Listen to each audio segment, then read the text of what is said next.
नमस्कार, peptic time news देख रहे हैं आप और मैं हूं आपके साथ आयुष शुक्ला। सुप्रीम कोर्ट ने देश के राजनीतिक दलों को जमकर फटकार लगाई है। गुरुवार को भारत के चीफ जस्टिस सूर्यकांत की अगुवाई वाली बेंच ने फ्रीबीज कल्चर को लेकर अहम टिप्पणी की। बेंच ने कहा कि फ्रीबीज से विकास बाधित हो रहा है। अब इस तरह की नीतियों पर विचार करने का समय आ गया है।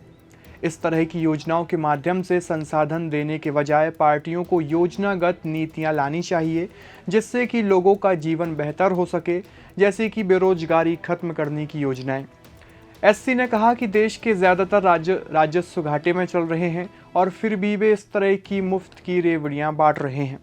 सुनिए इस पर भाजपा नेताओं ने क्या टिप्पणी की। देखिए, अभी गरीबी रेखा के जो नीचे लोग हैं, जिनको 2 वक्त की रोटी नहीं है, उनको अनाज देना, उनकी चिंता करना।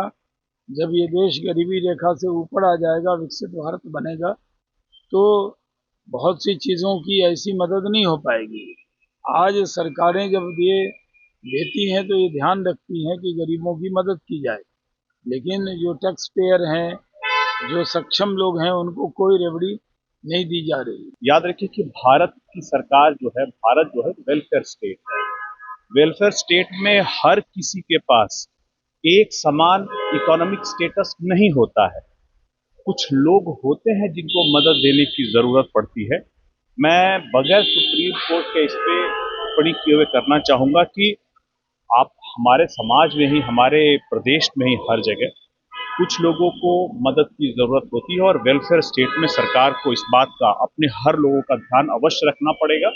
अब इसको सरकार किस रूप में आगे बढ़ाती है यह देखना होगा, नहीं तो वेलफेयर स्टेट का काम एक कैपिटल स्टेट की तरह काम नहीं होता है। अपने हर नागरिक का ध्यान रखना पड़ता है। इस पूरे मामले पर अभी कांग्रेस की चुप्पी है। कांग्रेस इस पूरे मामले पर बोलने से बच रही है। सर्वोच्च न्यायालय ने गलत नहीं कोई टिप्पणी करती, मैं उस पर कुछ नहीं कहूंगा, लेकिन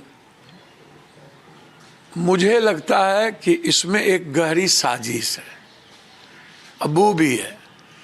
अब भारत सरकार के जब पैसे खत्म हो रहे हैं और स्थिति बुरी हो रही है, तो मुझको लगता है कि भारत सरकार इस रेवड़ी को खत्म करने के लिए एक नया रास्ता तैयार कर रहा है और इसमें इनके अटॉर्नी जनरल की भूमिका ज़्यादा है।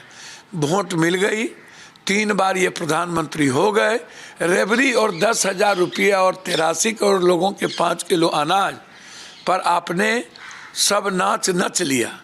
अब यह एक गहरी साजिश गरीबों के जीविका पर, यह सरकार की गिद्ध दृष्टि है और सरकार कहीं न कहीं इस साजिश का हिस्सा है।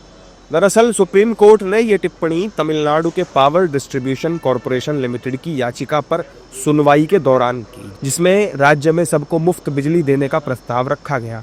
हालांकि इस बयान पर अब सियासत शुरू हो गई है।